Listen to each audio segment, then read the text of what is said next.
రాబోయే 2029 ఎన్నికల్లో వైఎస్ జగన్మోహన్ రెడ్డి మళ్లీ ముఖ్యమంత్రి కావటం ఖాయమని ధీమా వ్యక్తం చేశారు.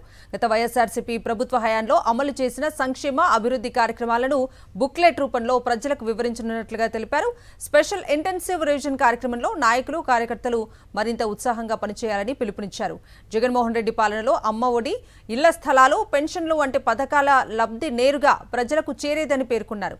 విజయవాడలో మాజీ ఎమ్మెల్యే మల్లాది విష్ణు ఆధ్వర్యంలో కూటమి ప్రభుత్వ పాలన టౌన్ హాల్ సమావేశం నిర్వహించారు. ఈ సమావేశానికి వైఎస్ఆర్సీపీ మాజీ కార్పొరేటర్లు, పార్టీ నాయకులు, కార్యకర్తలు పెద్ద సంఖ్యలో హాజరయ్యారు.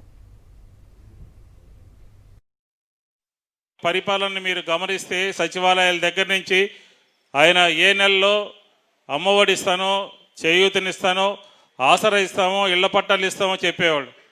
కానీ ఈరోజు చంద్రబాబు నాయుడు గారు ఏం చేస్తున్నారు?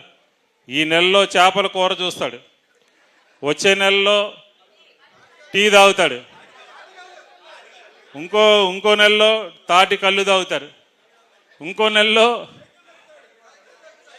సైకిల్ దొక్కుతారు, ఇంకో నెలలో ఆటో దొక్కుతాడు, ఇంకో నెలలో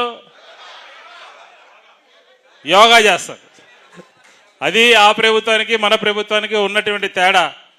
నిన్నెక్కడో మాట్లాడుతూ బటన్ నొక్కడం కాదు, బయటికి రావాలి అని అంటున్నాడు. నువ్వు బయటకు వచ్చినా, కాఫీ కాసినా, చేపల పులుసు వండినా, లేకపోతే యోగా చేసినా, జగన్మోహన్ రెడ్డి గారు ఇంట్లో ఉండి ఒక్కసారి బటన్ నొక్కితే 25 లక్షల మందికి అమ్మఒడి పడేది, 50 లక్షల మందికి ఇళ్ల స్థలాలు వచ్చాయి, 50 లక్షల మందికి పెన్షన్లు ఇచ్చేవాళ్ళు.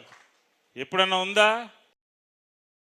మరిన్ని అప్డేట్స్ కోసం ఛానల్ ను సబ్స్క్రైబ్ చేయండి. నోటిఫికేషన్స్ కోసం బెల్ ఐకాన్ పై క్లిక్ చేయండి.